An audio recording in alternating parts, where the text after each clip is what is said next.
students waiting? 740 on their way. Copy item, one You good? We'll have fire to come check you out, okay? How long were you under?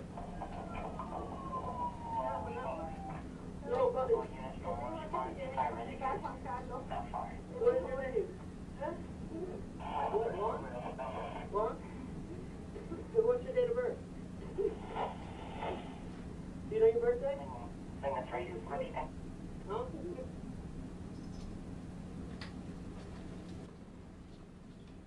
Deputy, you faced so many obstacles between the person who was in need and the point that you arrived at. What was going through your head when you saw the obstacles and just, knowing you had to get to this person? Number one thing was just get there. It didn't really matter how. I looked at the wall and I saw that it was much taller than me, but I saw there was a small electrical box, and I figured it might hold my weight, and I used it to propel myself up. And the fall down, I just gripped the wall, and I was going to hit the ground eventually. When you see that video, your own body cam, what's kind of going through your head reliving? When I'm watching it, I kind of feel like most people, what I could have done better and what I should have done better. But I get to see that, my job actually does make a difference to some people in this case. What's going through your head when this guy's still in the water and it's basically on you to get him out and, get help for him? Number one thing was I knew just to try to get him to where he can keep an airway, and I wanted to get him back onto dry land. I could see he was struggling. He was still semi-conscious, but he was obviously not to the point where he could pull himself up. And his wife was not physically capable of pulling him up, so I knew it was kind of on both of us to do it. Do you know how he got there? I understand he was a caretaker, but do you know what happened that led up to this? From what the wife said, he wanted to go look out at the scenery before having to go to a doctor's appointment, and after she realized he was gone past the time they were supposed to leave, she tried calling him. She couldn't get hold of him, so she walked outside, because it's kind of as you can see, it's a ways of a walk, and she found his cell phone laying on the floating dock, and she didn't know where he was, and then she looked around and heard splashing and found him in the water. I don't know if he was under the water, if he was face down on the water, or what. I just know from what I got there. I know you all trained to save people, but were you scared? Was it nerve-wracking? I mean, did adrenaline just kick in? Adrenaline kicked in. It was, in training kicked in. There was no fear that I had. My biggest worry was the fact that I realized, if that gate doesn't open, it's going to take fire rescue longer to get there. I can only do so much on scene, but it comes from our brothers and sisters in fire rescue that are actually going to go from pulling him out to getting him the help he needs. And who was able to open the gate? A property manager was on his way already, and I think somehow he opened the gate. To be honest with you, I don't know who opened the gate. Gotcha. Were you aware of how severe the situation was before you actually got there? Yes and no. We knew it was a drowning. We knew it was in progress. There was a language barrier. And once the call came out as drowning, I stopped listening to really what the small notes were. I just needed to know where, when, and how long, and how to get there. And was this a gated community? It's not a gated community. It's just it's just a larger house that they have their own gate. It's huge. This property is. I mean, could you hear her screaming? Initially, no. When I ran to the backyard, I thought you'd catch it in the video, but you don't. I actually stopped for a second because I thought I had the wrong location, and I thought I was going to have to run diagonal from the houses, but then I heard her yelling because she was out of view. And obviously I didn't see anything that looked out of the ordinary. How long have you been a deputy? I've been a deputy for about 18 months now, and it's been an exciting adventure so far. What kind of keeps you going when, I know she kind of asked this question before, but when you have so many obstacles and you're not hearing the screams and you don't know if you're in the right place, what keeps you going to try to find them? What keeps me going, I know, is the fact that I've got a job, and that obviously if they call 911, there's no one else that they can call. We're the last line of, they couldn't do it, so now they're calling us, and I find a way to get there. You've had some time to process this. Now I understand that this gentleman is in the hospital. He's in critical condition from what we understand. Knowing the state he's in now, has it dawned on you where things could be if you hadn't been able to scale that wall across those acres of land? Absolutely, it has, and I don't know what would have happened, because that's not what the case was. I just know that obviously there's some stuff maybe I could try to look to and be more proactive. Have you ever done something like this before? And if not, what in your training prepped you for this moment? I've never done anything like this. Training would be yearly in service where we do CPR.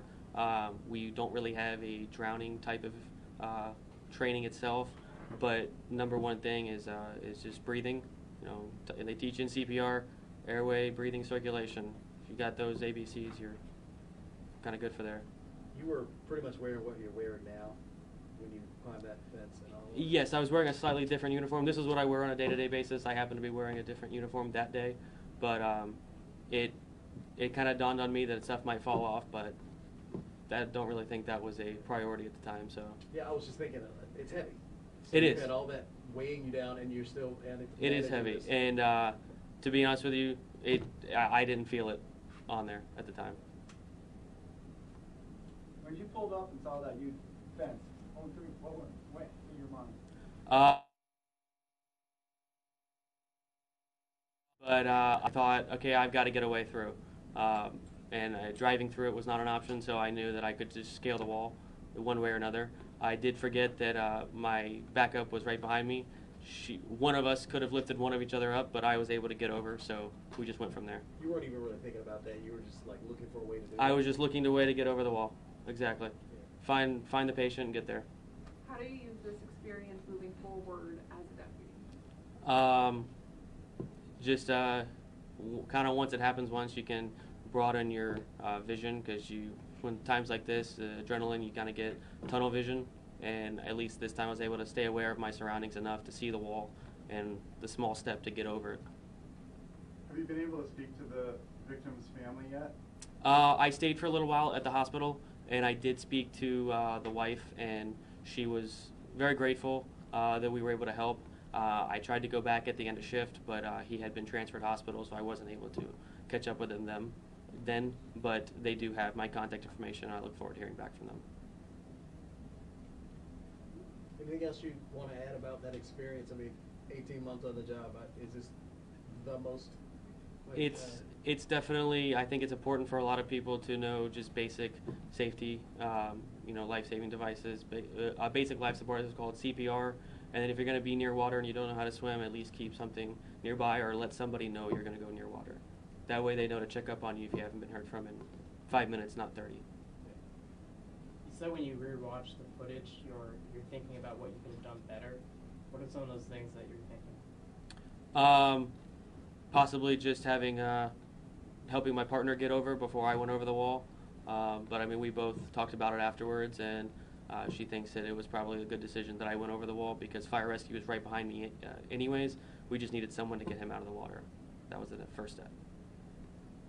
And the wife said he'd been out there for 30 minutes, but she doesn't know how long. She doesn't know how long exactly. When I asked him, granted it was a semi-conscious answer, he told me he was in the water for 30 minutes. Wow. When you look at him, to a layman, it seems like, oh, he's going to be fine, like he's conscious. But how do you know what you need to do? Because he seems to be breathing, he seems conscious. I could immediately tell that he wasn't fully conscious. He was conscious enough to not need CPR, and he had enough, and he could breathe on his own. At that point, you don't want to administer CPR. When I did roll him into the recovery position and I held my hand on his back, I could actually feel fluid within his chest cavity. And as long as he was breathing, I kept asking him questions. They sounded dumb. I was asking his date of birth. I just wanted him to keep talking and to stay awake with me. After this, do you just go on to the next call? What's the protocol? After that, I made my supervisors aware of what happened. I went to the hospital just to get basic information, and the call was cleared, and I went back in service for the next call. But it stays with you in your head, doesn't it? Absolutely, it does. I imagine you thought about that all night. I did, because my thoughts were with the family, because obviously they were just preparing for any other day, and it was absolutely not any other day for them. Is this your first job? It is not my first job. Okay. It is my first, I would say, profession, but this is more of a... I mean, first job as a deputy? Absolutely, first job in law enforcement, first job in any type of public service. Gotcha. Great. Thank you. Golf clap. Deputy, how old are you? Yeah. I am 24. Thank you. Do you want a one-on-one? Yeah. Thanks a lot for that. Thank you. Very Did much your appreciated. thumb drive too? And great job, man. That was awesome. That would have scared the Box. bejesus out of me. It's file. Yeah. it was a